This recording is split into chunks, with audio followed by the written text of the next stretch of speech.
Saya nggak nyangka pada saat saya pindah dari Perum Ekamas ini, saya nggak pernah sekalipun satu atau dua orang saya pamitan sama bapak-bapak yang mungkin sebelumnya pernah kenal sama saya. Saya nggak pernah pamitan. Sekali lagi saya mohon maaf.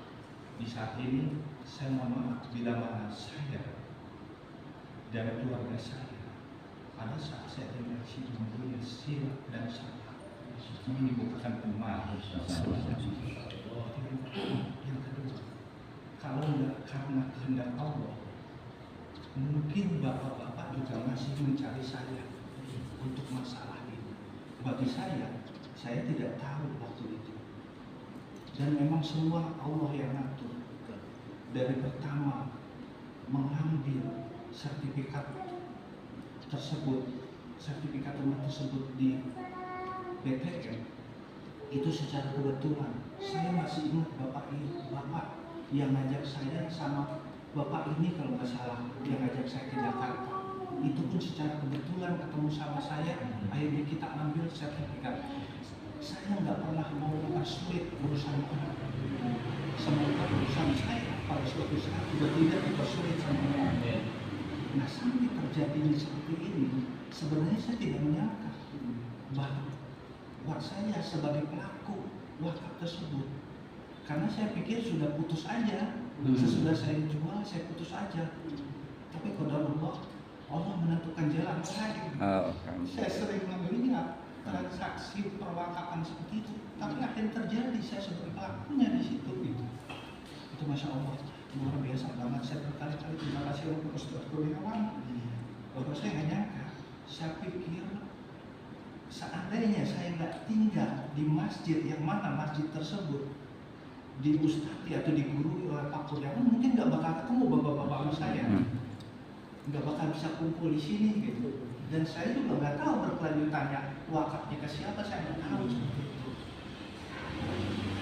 Jadi saya berkata alhamdulillah saya bisa sebagai pelaku di perwakafan itu sendiri. Alhamdulillah. Datang ke sini saya melihat saya tidak pengen mempersulit urusan orang, apalagi ini menyangkut salat ibadah. Mudah-mudahan bisa bekal untuk ibadah saya. Amin.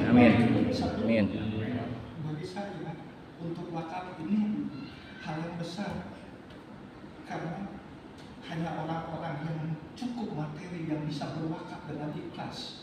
Sebenarnya seperti itu.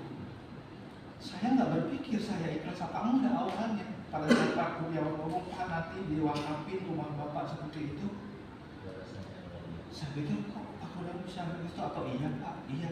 Saya menunggu hal-hal tersebut. Saya pikir cuma angin lalu sempat dibawain berkas sama Pak Kurniawan, udah saya tanda tangan seperti itu. Saya pikir udah aja. Ternyata sampai sebegininya gitu, secara prosedural, secara resmi disaksikan oleh dinas terkait gitu. Ini hal yang luar biasa menurut saya. Alhamdulillah. Luar biasa.